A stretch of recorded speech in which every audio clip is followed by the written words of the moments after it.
Okay, let's unpack this. Don't talk to me until I've had my coffee. Hmm. How many times have you actually said that? Ah, or felt it deep down. Exactly. Felt it deep in your soul. For so many of us, that's, it's not just a funny slogan on a mug you grab at the airport. It's a deep, almost painfully accurate truth about modern life. Mm. Especially, I think, if you're trying to navigate the urban jungle. We're talking about, like, a primal urge, aren't we? It's absolutely true. That phrase is basically a universal mantra now. You hear it echoing through offices, homes, city streets, everywhere. And today, yeah, we're diving deep into something that literally fuels so much of our daily lives. Something we rely on, maybe even, obsess over a little bit. Just a little. Okay, maybe a lot.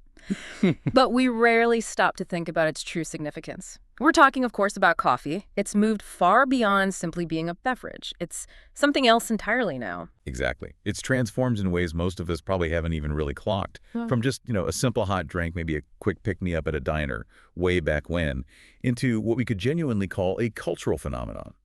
For a lot of people, it's less a choice and more, well, dare we say, an urban survival tool. That's a perfect description, an urban survival tool. It's fascinating how something so common can hold such immense power over us. It really has. Just think about it for a second. A seemingly simple cup of dark liquid has become deeply, deeply intertwined with our routines, our social lives, the very design of our cities, even how we see ourselves, our sense of self. It's kind of this quiet constant in a really noisy world. So our mission today in this deep dive is to really explore why this dark aromatic liquid holds such an undeniable grip on us. And we're not just looking at the caffeine, though. Don't worry, we'll definitely get into the brain science. That's just fascinating. Oh, yeah, we will. But we're going to unpack what that daily cup truly provides, how it shapes our social interactions, how it influences the very fabric of our urban landscapes, and yeah, even how it impacts our personal identity. So get ready for some surprising facts and probably a few aha moments about your favorite brew. Definitely. You might just look at your next cup a little differently after this. Okay, so when you picture a weekday morning, say, in any major city, what do you see? For me, it's that really familiar scene, right? Long lines, sometimes ridiculously long lines, outside coffee shops. Oh, yeah. Sneaking down the block sometimes. Exactly.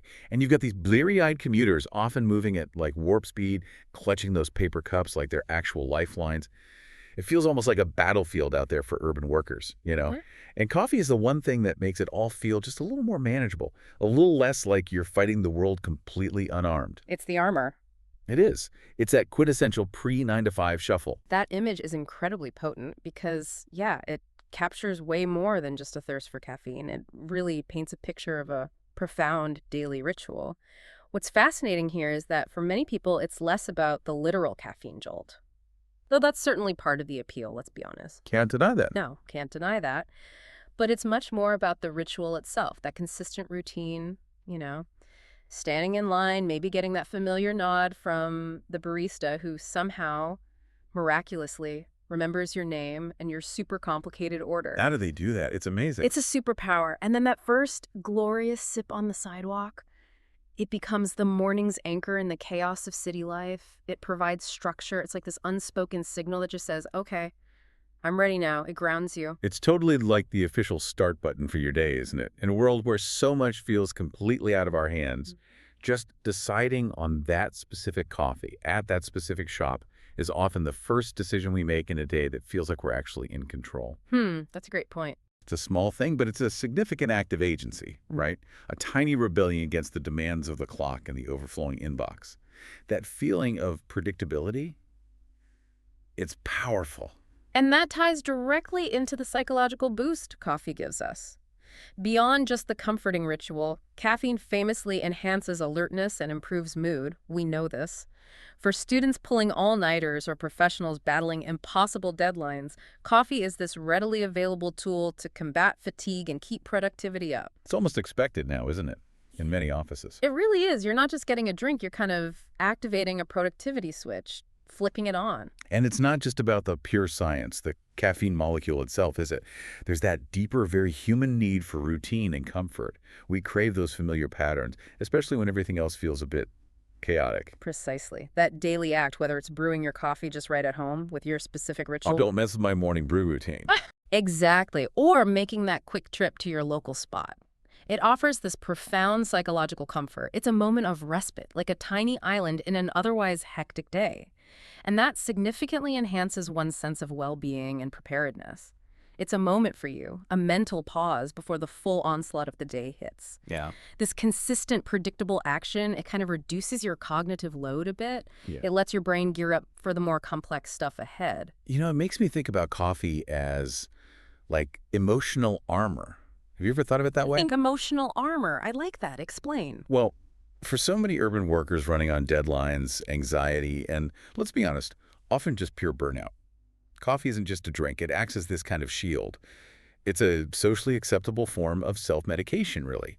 It provides, dare I say, permission to be grumpy or tired or just plain human for a moment. Right. Unlike, say, deciding to nap at your desk or having a little cry in the bathroom, which you're generally frowned upon. Generally, yes. A coffee cup in hand just sort of screams, "I'm busy and important, leave me alone." It's quite brilliant, really, how it offers that small, sanctioned break from everything. It's an unspoken social contract, isn't it? Holding that cup signifies a certain understanding. Don't bother me, I'm fueling up. And that plays right back into the illusion of control you mentioned earlier. Yeah. When everything else feels utterly chaotic, the emails are piling up faster than you can read them, meetings are overlapping, maybe your mental health is teetering a bit on the edge. That morning cappuccino is predictable, it's comforting, and crucially, it's yours. It gives you that vital feeling of being in control, even if it's just for those few sips. That moment where you mentally declare, okay, I've got this, even if you totally don't. Exactly. Fake it till you make it, fueled by caffeine. And here's where it gets really interesting for me. Beyond the immediate energy and mood boost, there's actually a surprising cognitive benefit. Research has found that regular caffeine usage appears to be, well, quite beneficial. Higher users apparently have better overall mental functioning. So maybe your coffee obsession is actually making you smarter, or at least helping your brain run a bit more efficiently. Tell us more about this surprising finding. Indeed. It's a potent, ubiquitous substance, and it does seem to have demonstrable cognitive advantages. Studies have pretty consistently shown improvements in areas like sustained attention, reaction time, and even some aspects of problem-solving capabilities among regular, moderate caffeine users. Moderate being the key word, maybe. Well, yes, moderation is generally key. But it's not about transforming you into, Einstein overnight. It's more about optimizing your existing cognitive processes. The surprising part often comes from the societal view of caffeine as just a crutch or purely an addiction, when in fact the scientific literature points to legitimate, measurable benefits in daily mental performance. So yeah, this isn't just about waking up, it's about a measurable enhancement of specific brain functions that are really critical for productivity and learning in our demanding world. That's definitely a relief for all of us dedicated coffee lovers out there. So we're managing our habit, and it's actually helping us think better. Fantastic. Now, beyond the personal buzz, coffee also acts as a powerful social spur, doesn't it? It brings people together. It truly does. Coffee provides both an excuse for and a spur to our fundamental human need for social interaction. And as these geographical hubs, these coffee shops, they provide a fantastic opportunity to recognize the small world nature of society. Where any two people can be connected via a surprisingly small number of steps. Right, the whole 6 degrees of separation idea. You bump into someone unexpected. Exactly like that. Coffee shops act as these spatial bottlenecks in our daily routines. They just significantly increase the probability that we'll encounter people we know loosely, those acquaintances beyond our immediate circle of close friends and family. And this perfectly illustrates what sociologists call the strength of weak ties, those crucial connections that bind a whole social network together into a coherently linked whole. Weak ties. Why are they so important? Because your close friends probably share your immediate bubble, your information, your perspectives. But it's these weak ties, often nurtured in places like coffee shops, that bring in novel information, new perspectives, maybe unexpected job opportunities. Ah, I see. Think of it. You might run into an old colleague at your local cafe, casually mention a challenge you're facing at work, and they might say, "Oh, you should talk to Sarah. She just dealt with something really similar." That leads to a new connection or a solution you absolutely wouldn't have found within your immediate close-knit network. These connections are essential for broader community connection, innovation, all sorts of things. That's fascinating. So literally a casual chat over a latte could genuinely open up completely new doors for you. Okay. And I've also heard that cafes are often described as hives of gossip, which, let's be honest, sounds about right. Is there a social science explanation for that? Huh? There absolutely is. Gossip, in this context anyway, serves a really vital social grooming function. It's not just idle chatter or being mean. Okay, social grooming. Like Hmm. monkeys picking nits. Sort of, but with words. We use gossip to establish and maintain our connection within a group. It goes beyond just transferring information. It helps define social boundaries, reinforce group norms, build trust among those sharing the gossip. Hmm. So, by providing this space for regular but often unplanned interaction between community members, coffee shops play this vital role in creating social networks and, in turn, encouraging civic values. It's a mechanism for collective sense-making and solidifying social bonds. It's how we figure out who's in, who's out, what's okay, what's not. That's amazing. So gossip isn't just idle chatter. It's actually a fundamental part of building and maintaining social bonds. Okay. And these spaces, coffee shops, they also contribute to something called distributed cognition. That sounds complicated. What does that mean in practical terms? It sounds fancy, but the idea is pretty straightforward. It means they become part of a system where communities retrieve and exchange collective experiences and knowledge. Information passes informally through these social networks, influencing shared behaviors, shared norms. So like a shared brain for the neighborhood. Kind of, yeah. Imagine the coffee shop as a literal extension of the community's brain. Information isn't just stored in books or online somewhere. It's actively shared and processed through these informal conversations. For example, maybe a group of local business owners casually discuss new city regulations over coffee. They share interpretations, potential impacts, and that then informs their collective decisions on how to respond. Or maybe a group of parents exchange insights on school policies or, local services, or even just who's the best plumber in town. This informal exchange of collective experience influences everything from big political issues down to local plans for a new bypass. It shapes the shared understanding and actions of a whole community. That's quite a legacy for a place that, primarily served lattes and muffins. It actually reminds me of something historical, doesn't it? The role coffee shops played centuries ago seems kind of similar. Indeed. It's a really fascinating parallel to the 17th century coffee shops. Those places were absolutely vital in creating civic space and a shared sense of public opinion. These early coffee houses were these bustling centers of intellectual and political discourse. They were often called penny universities because literally for the price of a coffee, you could sit and listen to debates, learn from scholars, merchants, politicians. Penny University. I love that. Right. They were crucibles of ideas. News spread, manifestos were debated, revolutions were sometimes stirred up right there over a cup.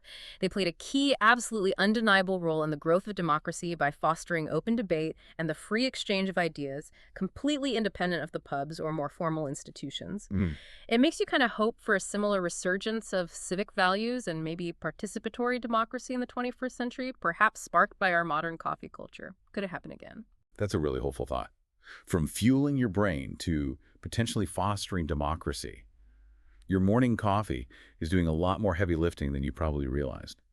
So we've talked about coffee as this personal ritual, a coping mechanism, even a cognitive booster. But what about its role in society, like structurally? There's this famous concept from sociologist Ray Oldenburg, the third place. Yes, Oldenburg's third place is a really foundational idea, especially in urban sociology. He defined it as a public space that's distinct from your home, that's your first place, and your work, which is your second place. The third place is where people commune. They meet up with friends, neighbors, coworkers, sometimes even strangers, simply for the sake of gathering. There's no specific or obvious purpose required. It's a place where you can just relax, chat, and simply be. Like the ultimate example, right? The iconic Central Perk from Friends. That really crystallized the idea for so many people watching. Exactly. It wasn't home, it wasn't work, but it was their spot. Yeah. Everyone knew their place on that orange couch. Precisely. And Oldenburg identified several key characteristics that make a place a true third place. Let's run through them quickly. First, it's neutral ground. Nobody plays host. Everyone's on equal footing. You can come and go as you please. No obligations. Okay. Second, it's inclusive. You don't need an invitation or a membership. It's open to the public. Makes sense. Third, conversation is the main activity. It's natural, spontaneous exchange, not forced networking or anything. Just chatting. Just chatting. Fourth, it's accessible, usually open long hours, easy to get to. Fifth, these places are typically kind of plain and well-used, not overly fancy or intimidating. They feel comfortable, lived in. Like your favorite old armchair. Exactly. Sixth, they tend to cultivate a playful atmosphere, encouraging lighthearted interaction, humor, and crucially, seventh, they offer psychological comfort and emotional support, almost like an extension of home, a place where you feel you belong. That's a great checklist. But the nature of these coffee shops, these potential third places, it feels like it's really shifted over time, hasn't it? Right. There's been a huge transformation, particularly around how we balance just socializing versus, well, being productive. Yeah. So it feels like everyone is just glued to their laptop these days. Absolutely. If we look back historically, coffee houses were incredibly vibrant public forums. Like we mentioned, in the 17th century, they were essential for free speech, political discourse. They Yep. played a key role in democracy, public opinion. There were these bustling hives of conversation and debate, often crowded, noisy, full of animated discussion. So definitely not people just sipping quietly with noise-canceling headphones on, staring intently at a laptop screen like I might see today. It was less about individual work, much more about collective discourse back then. Precisely. And that's where the significant shift comes in. In recent decades, with the explosion of portable electronic devices, laptops, tablets, and the huge increase in telecommuting or remote work, coffee houses are now increasingly used as shared spaces for work and productivity.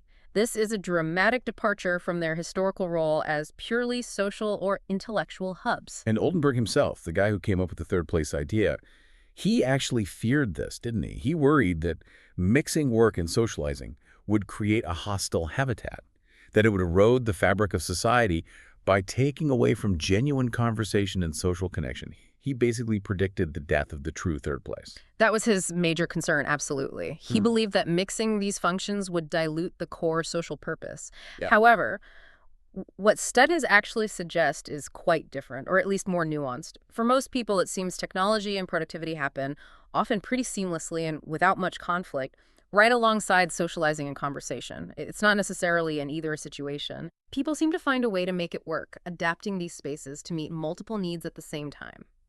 The hum of conversation often just blends right in with the click of keyboards. That's fascinating. Can you give us an example, like a coffee shop that still, despite all the modern tech everywhere, somehow manages to hold on to Oldenburg's original vision? Certainly. One of our sources looked closely at the Central Square Starbucks in Boston. Now, obviously, it's a corporate chain, which you might not expect to fit the bill. Right, usually seen as the opposite. Exactly. But remarkably, this particular Starbucks conformed most closely to Oldenburg's vision. Why? Well, its small size and often crowded nature actually forced sociability. It was hard not to interact. During observations, the majority of patrons were actually actively conversing, not just absorbed in their screens. Only in a Starbucks. Yeah. And what really stood out was the presence of incredibly friendly baristas. They were on a first-name basis with tons of customers, knew their regular orders, chatted about personal stuff. It really illustrated a celebration of that local community. The physical constraints, weirdly enough, ended up fostering the very sociability Oldenburg championed. So the tight quarters and the warm staff cultivated this really authentic community feel, even in a big chain like Starbucks. That's genuinely surprising and kind of refreshing, actually. Yeah. Now, what about a counterexample? A place that didn't quite hit that third place mark, maybe even despite claiming to. Okay, so on the other end of the spectrum, in the same area, there was the independent 1369 Coffee House. Now, despite its website explicitly claiming to be a third place. Yeah, the marketing claim. Right. Observations revealed it actually lacked much socializing at all. It was cramped, yes, but it also offered no free Wi-Fi and had a pretty strict 30-minute loitering limit posted. Oh, wow, 30 minutes. That's harsh. Yeah, not very welcoming for lingering conversation. So these policies, whether they intended it or not, pushed it to be primarily a non-social space. People Right. used it mostly for quiet individual work rather than fostering any real community interaction. It basically became a workspace, not a social hub. So the claim to be a third place doesn't automatically make it one. That's a really good reminder that reality can often diverge quite a bit from the marketing spin.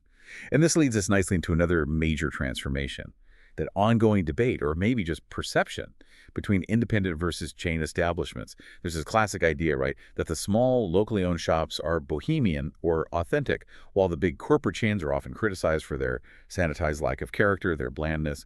What did the sources reveal about this? Yes, that's a very common perception. It's kind of a romanticized view of the independent underdog versus the big corporate giant.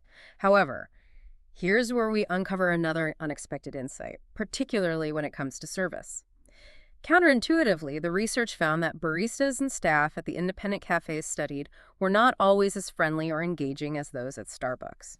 Get out. Really? Yeah.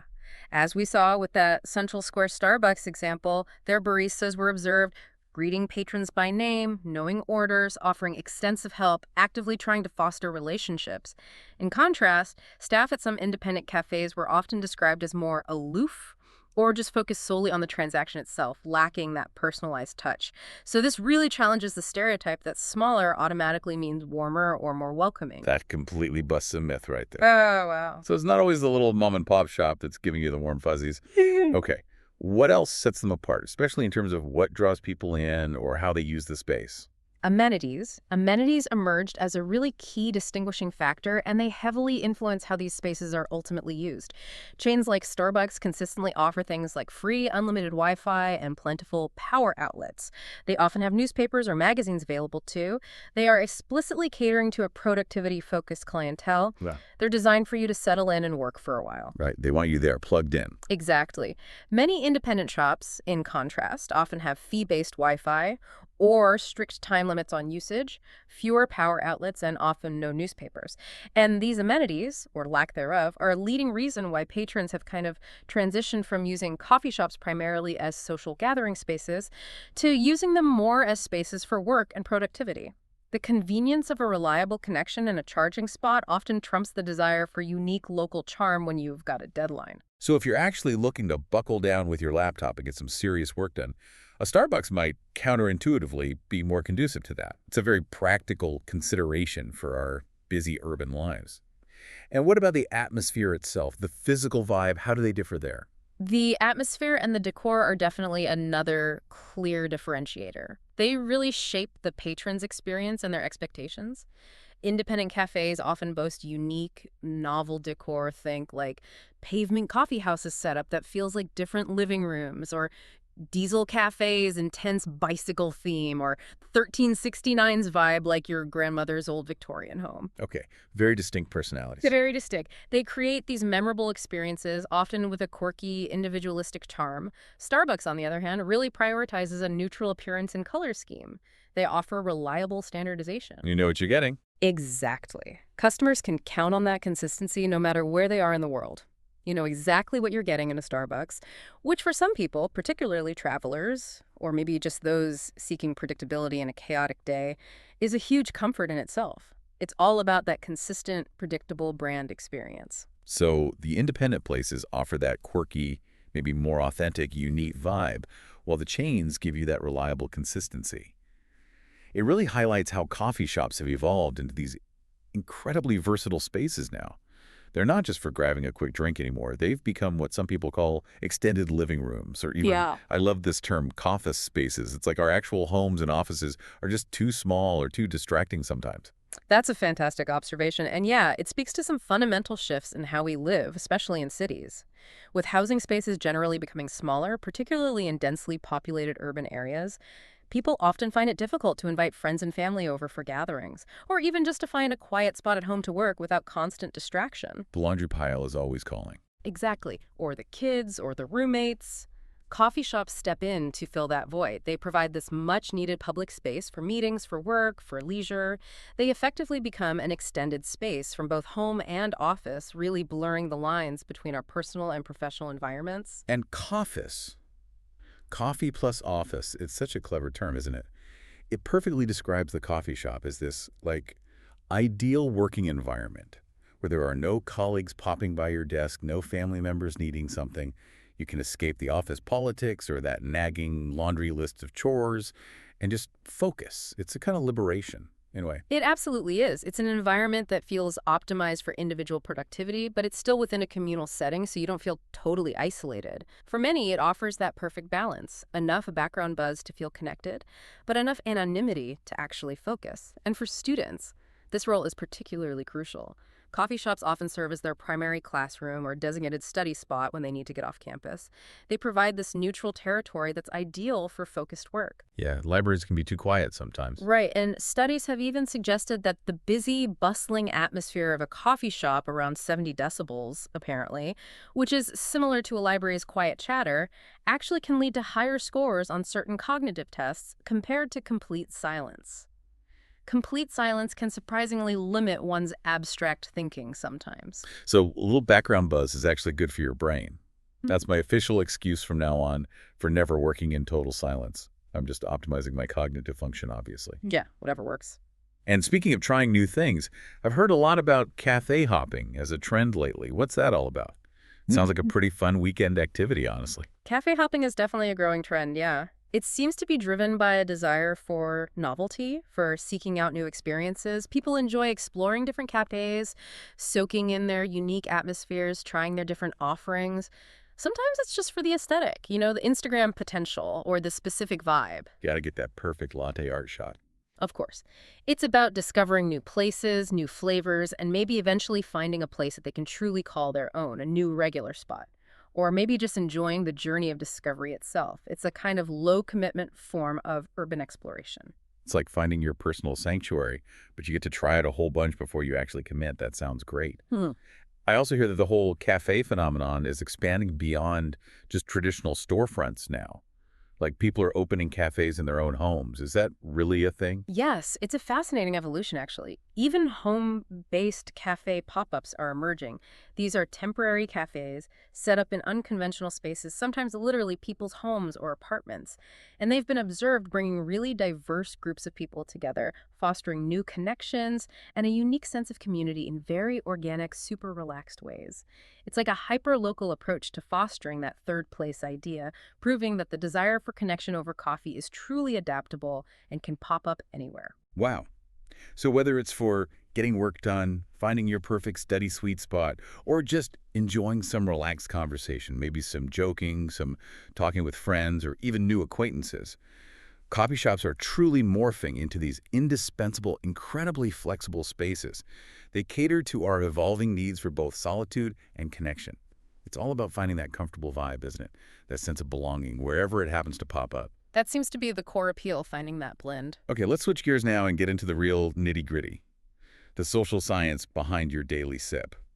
Because while we joke about needing coffee, it's actually a pretty potent substance, isn't it? It's a drug, plain and simple. Absolutely. Let's not mince words here. Caffeine is, pharmacologically speaking, a drug. And it's one that absolutely permeates every single level of society. It's exceptionally permeable.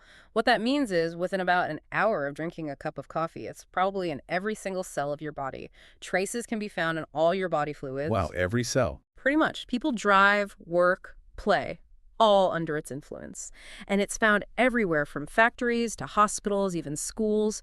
Its sheer ubiquity often makes us forget its pharmacological power. So it's not just a little pick-me-up, it's genuinely a full-body experience. Okay, so how exactly does it work? It's magic. What's going on at a chemical level in our brains? Okay, so the best and most widely accepted theory for how caffeine works is called the adenosine blockade theory. Adenosine blockade. Okay. Think of adenosine as your brain's natural slowdown signal.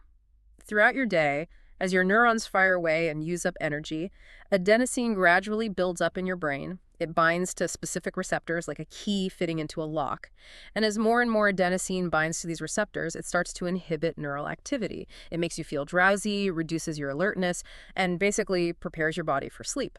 Okay, so adenosine, sleepy time. Pretty much. Now, what caffeine does is actually quite clever. Its molecular structure is remarkably similar to adenosine, so similar, in fact, that it can fit into those same adenosine receptors. But, and this is the crucial part, instead of activating them like adenosine would, caffeine simply sits there and blocks them. It's like putting a stopper in a drain or jamming the lock. So it's like adenosine is knocking on the door, trying to make you sleepy, but caffeine is sitting right there in the armchair blocking the way, saying, nope, not today. That's a perfect analogy, exactly. By preventing adenosine from binding and doing its job, caffeine essentially disinhibits your neural activity. It takes the brakes off. This leads to an increased rate of spontaneous neural firing, which then has a whole cascade of downstream effects. It elevates your mood, increases blood pressure and heart rate, stimulates gastric activity, And it can even increase pain tolerance. It's effectively overriding your body's natural signal to slow down and rest. Wait, hold on. It can increase pain tolerance. That's genuinely surprising. I hadn't heard that one before. So it's not just about waking you up, it's about making you feel, I don't know, more capable, maybe more resilient. In a way, yes. It's about disinhibiting some of those slowing down signals, which makes you feel more alert and perhaps less sensitive to discomfort or fatigue. Oh. And there's another really crucial connection here. Caffeine has also been shown to affect dopamine levels in the brain. Dopamine, the pleasure chemical. Exactly. This places caffeine in the same broad class as stronger stimulants like amphetamine and even cocaine, though its action is, of course, far less strong and much, much more subtle. But that dopamine link is critical because dopamine is strongly associated with subjective feelings of reward and pleasure. Reward. Okay, that makes so much sense now. That feeling of, that first sip. It's not just the energy kicking in. It's a genuinely pleasurable sensation of reward in itself. Yeah. And this dopamine connection also explains something else you mentioned, doesn't it? The almost fanaticism surrounding brewing methods. It absolutely does. Dopamine's role in reward is heavily implicated in the physiology of reinforcement, why we repeat behaviors that feel good. This might well explain the almost ritualization of beverage preparation we see among so many caffeine users. Just as, historically, the preparation of something like heroin for injection was often done with almost reverential care, many coffee or tea drinkers insist on their preferred method of brewing with a precision bordering on fanaticism. Guilty. Right. Sparks fly, as the saying goes, if you combine tea, teapot, cup, milk, and water in the wrong way in the presence of a true tea connoisseur. Yeah. And for coffee drinkers, boy, the issue of exactly how and when to plunge the cafetiere, or the precise grind of the beans, the water temperature, it's the subject of many rival theories and incredibly passionate debates. I can absolutely relate to that. My friends and I have actual serious debates about pour-over versus French press. Okay. And don't even get me started on the nuances of espresso machines. It's definitely bordering on fanaticism sometimes. It's kind of fun, though. It is, and it makes sense from a brain chemistry perspective. The anticipation, the whole sensory experience of the brewing process, the smell, the sounds, it all contributes to that dopamine-driven reward pathway. The process itself becomes part of the reward, a satisfying ritual. And let's be frank here, caffeine is addictive. Many people maintain their consumption not just for the positive side effects, like alertness, but to actively avoid those unpleasant, aversive withdrawal symptoms, headaches, fatigue, irritability. The dreaded caffeine headache. Yeah. Exactly. However, the good news, relatively speaking, is that due to its generally low cost and widespread availability, most people can effectively manage their habit for maximum personal benefit. They learn to balance its effects, to dovetail with their work demands, their mood requirements. Right. It's a manageable addiction for the vast majority. In fact, as we touched on earlier, one scientific review even declared that, quote, regular caffeine usage appears to be beneficial, with higher users having better mental functioning. So maybe you're not just coping, you might actually be optimizing. That's such a relief for all of us dedicated coffee lovers out there. Okay, so we're managing our habit. It's helping us think better. Great. Now, beyond the personal buzz and all that fascinating brain science, coffee also acts as this really powerful social spur, doesn't it? It actually connects us to each other. It truly does. Coffee provides both an excuse for, and like we said, a spur to our fundamental need for social interaction. And as these geographical hubs, coffee shops give us this fantastic opportunity to see the small world nature of society in action, where seemingly disconnected people find surprising links. You just never know who you might run into. You mean like when you meet someone totally new and then 5 minutes later you realize you both know the same person, or you went to the same obscure summer camp 20 years ago? That kind of small world effect. Exactly that kind of thing. Coffee shops act as these spatial bottlenecks in our daily routines. They just significantly increase the probability that we'll encounter people we know loosely, those acquaintances floating just beyond our immediate circle. And this perfectly illustrates, again, what sociologists call the strength of weak ties. Those crucial, maybe less intense connections that bind a whole social network together into a coherent whole. Weak ties. Sure. Why are they so important again? I get strong ties, my best friends, my family, but weak ties. Because your strong ties, your close friends, they probably share your immediate bubble. They know the same people, have similar information, maybe similar perspectives. But it's these weak ties, often nurtured or discovered in places like coffee shops, that often bring in novel information, completely new perspectives, maybe job opportunities you wouldn't hear about otherwise, connections to different communities or industries that your close friends just might not have access to. Ah, okay. They bridge different worlds. Exactly.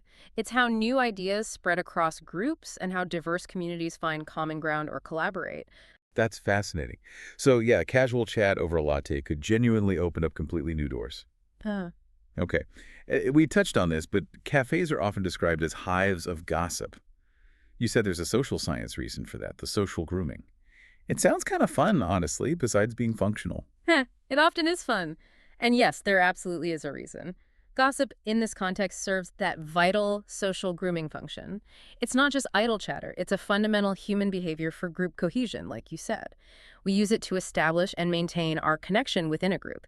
It helps define who's in and who's out, reinforces group norms, builds trust among those sharing the gossip. It even serves as a way to indirectly learn about social expectations without having to make mistakes yourself. Learning from others' dramas. Pretty much. Yeah. So by providing this space for regular, often unplanned interaction, coffee shops play this vital role in creating and maintaining social networks. And in turn, that can encourage civic values. It's a mechanism for collective sense-making, solidifying social bonds, often, yeah, with a good dose of humor and maybe a little bit of drama thrown in. That's amazing. So gossip isn't just trivial. It's actually a fundamental part of building and maintaining the social glue that holds communities together. Okay. And these spaces, coffee shops, also contribute to that idea of distributed cognition.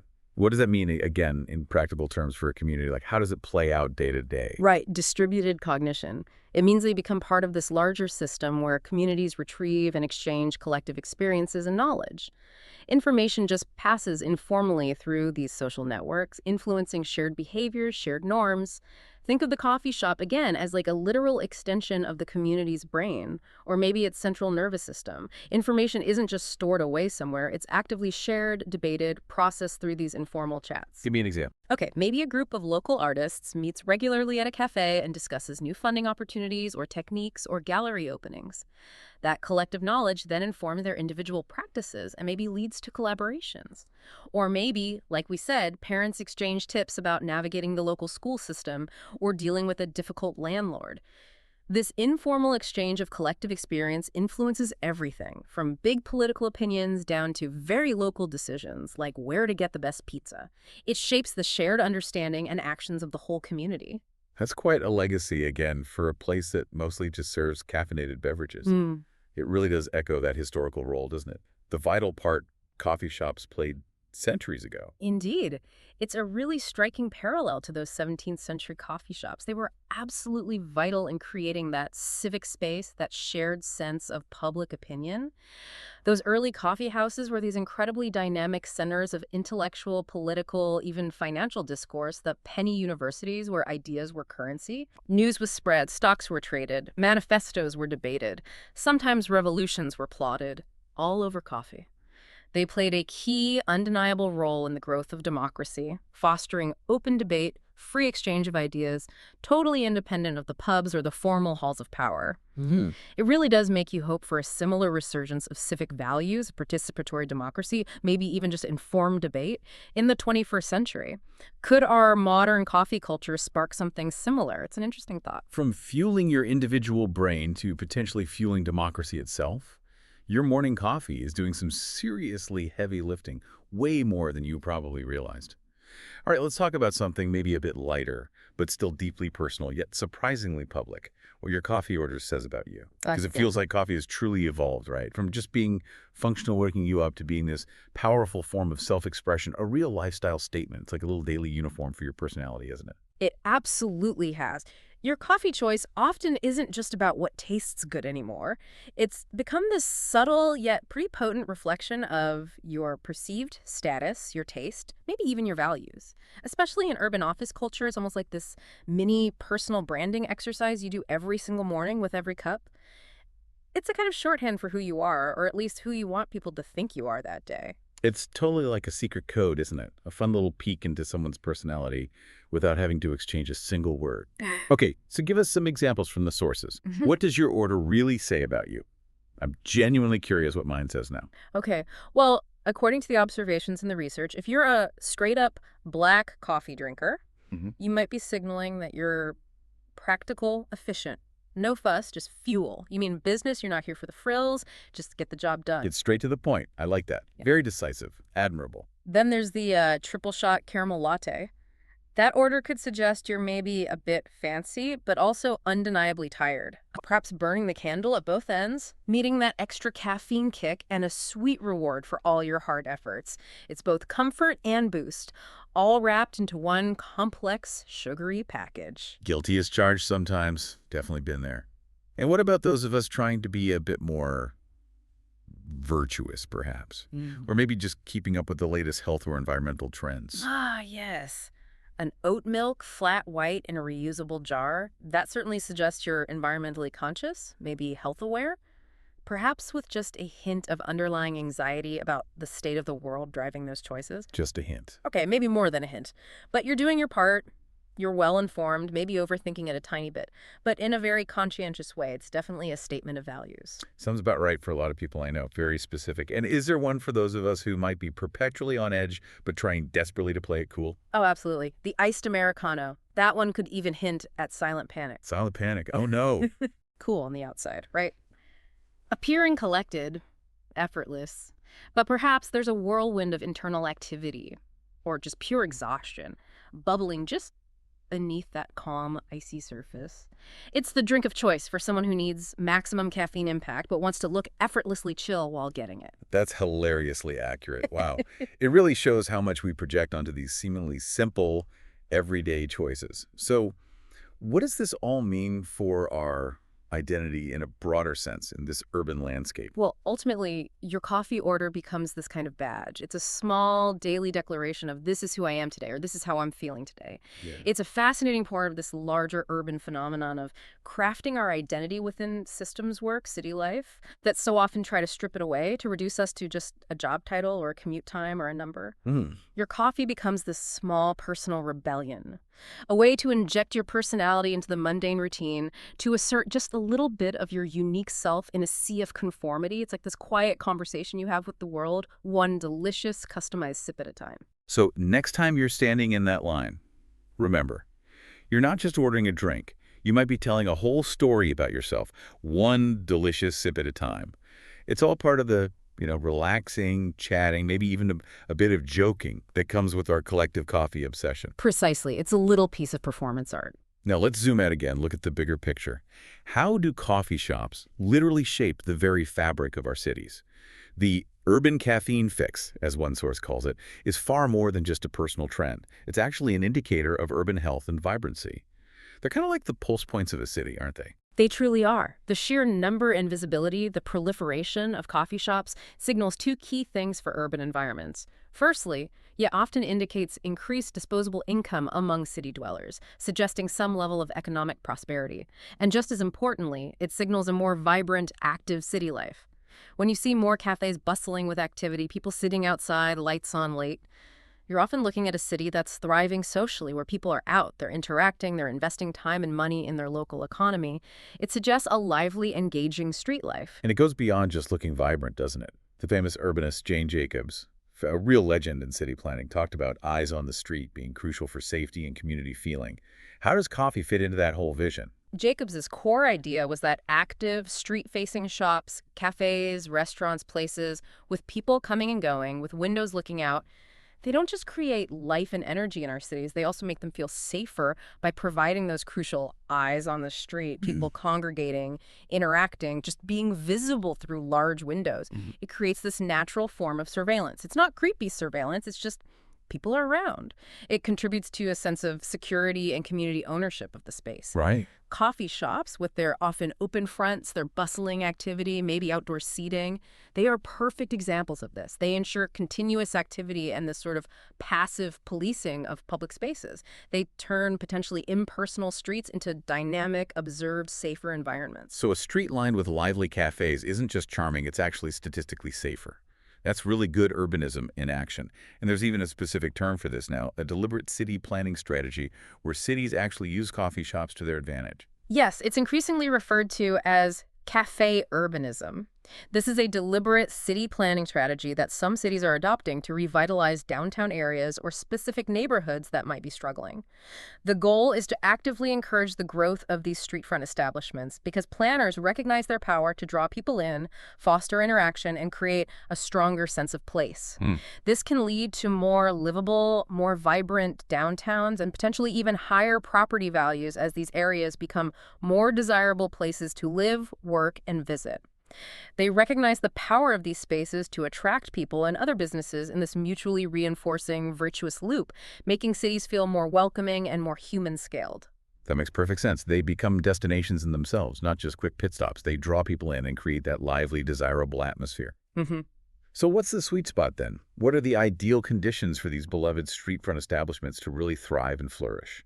The research suggests the ideal conditions involve a few key things. First, relatively light vehicular traffic enough for accessibility, but not so much that it creates overwhelming noise or pollution barriers that discourage pedestrians.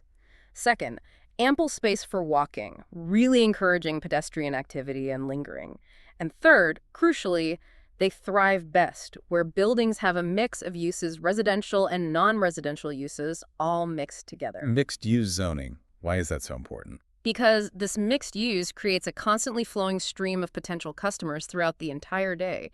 You get the morning commuters grabbing coffee, the lunchtime workers getting sandwiches, the residents popping out in the afternoon, evening strollers stopping for a drink. It makes the area feel perpetually alive and supports the businesses consistently. It's about creating a truly walkable, integrated urban environment, not just a 9-to-5 business district that empties out at night. That sounds like a dream neighborhood, honestly. A place where everything feels connected and alive. But as these areas thrive and change, it also inevitably brings up some really complex social issues, doesn't it? Particularly around gentrification and changing land use. It's not always a purely positive story of revitalization. It absolutely does raise those issues.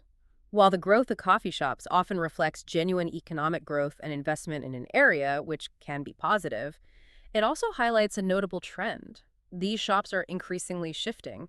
They're not just popping up in traditional business districts anymore. They're often moving into and actively converting residential buildings, especially in transitional or up-and-coming housing areas.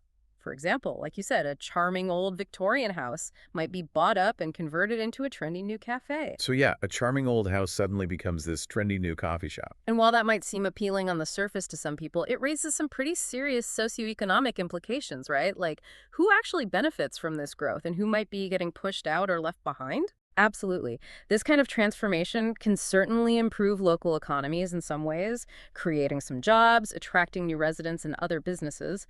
However, it also raises really important questions about housing policy, affordability, and land use priorities, especially regarding the impact on existing residents and businesses. The core issue, as our sources really emphasize, is that the right to live should be emphasized before the right to consume. Powerful statement. It is. When residential spaces are converted to commercial use, or when property values and rents rise dramatically because of this kind of commercial investment, it can lead to increased rents, higher property taxes, and ultimately the displacement of long-term residents and maybe establish small, non-chain businesses who simply can no longer afford to stay. This can fundamentally alter the social fabric and diversity of a neighborhood. And that can lead to this sense of loss of place, even if people aren't literally physically displaced, can't it? Their whole neighborhood just changes around them, maybe doesn't feel like home anymore. Yes, that's a critical and often overlooked point. Even without outright physical displacement, these transformations can lead to a profound sense of loss of place for existing communities. Their neighborhood identity changes, familiar landmarks vanish, the whole character of their home turf evolves in ways that might feel alienating or unwelcoming.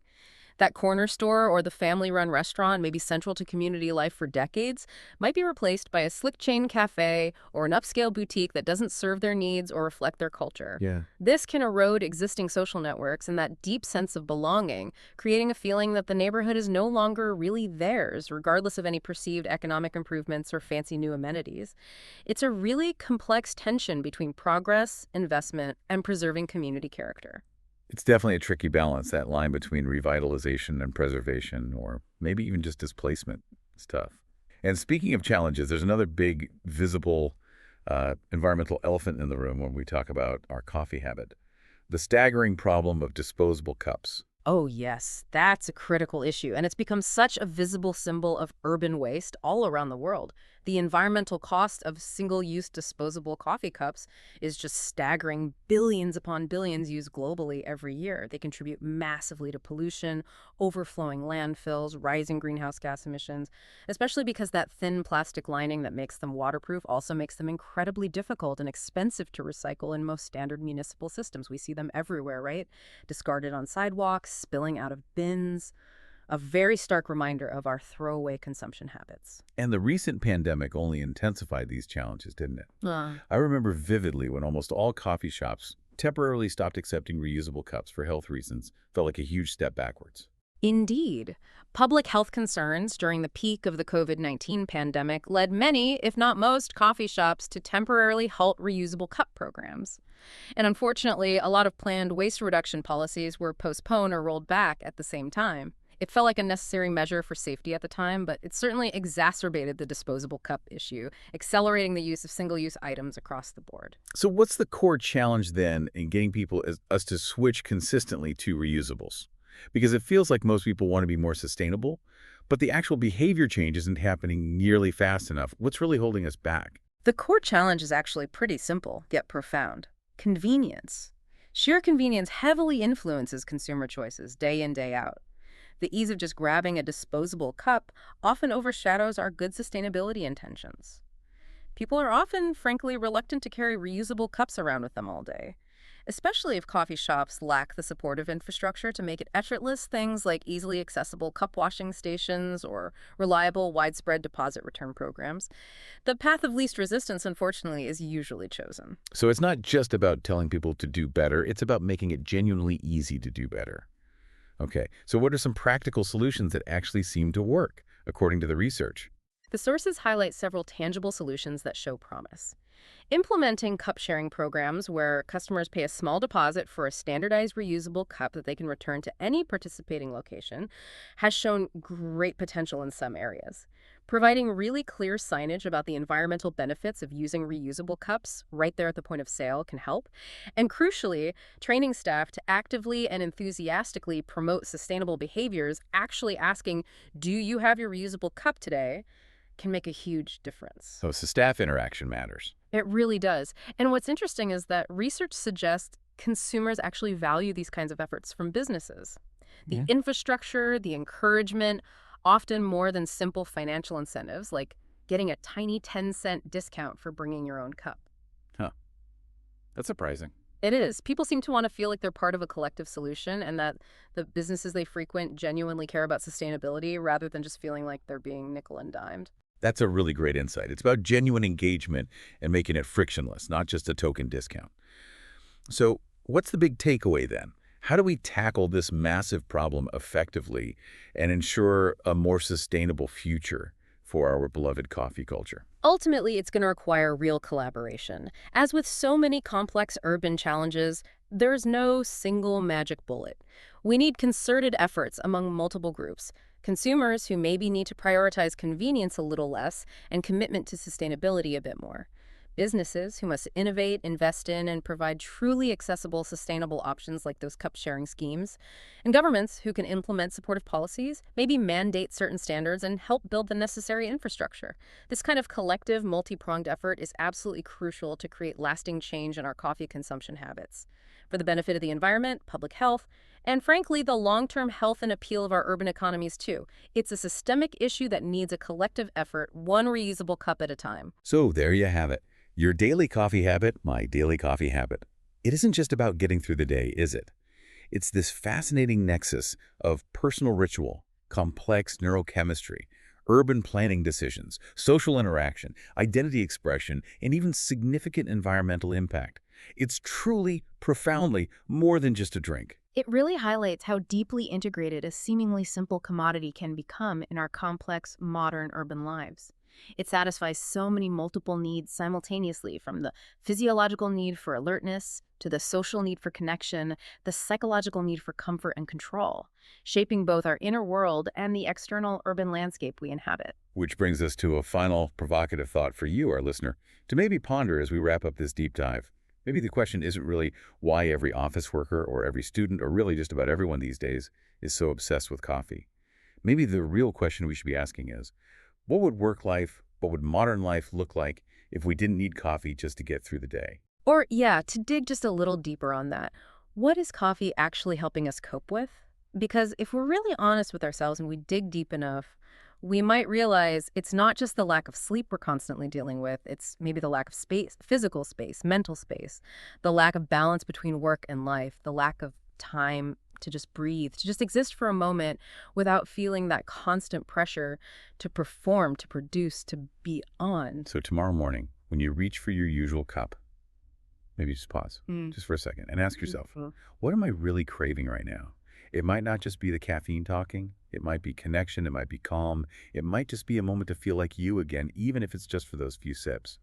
Thanks for diving deep with us today. Thanks, everyone.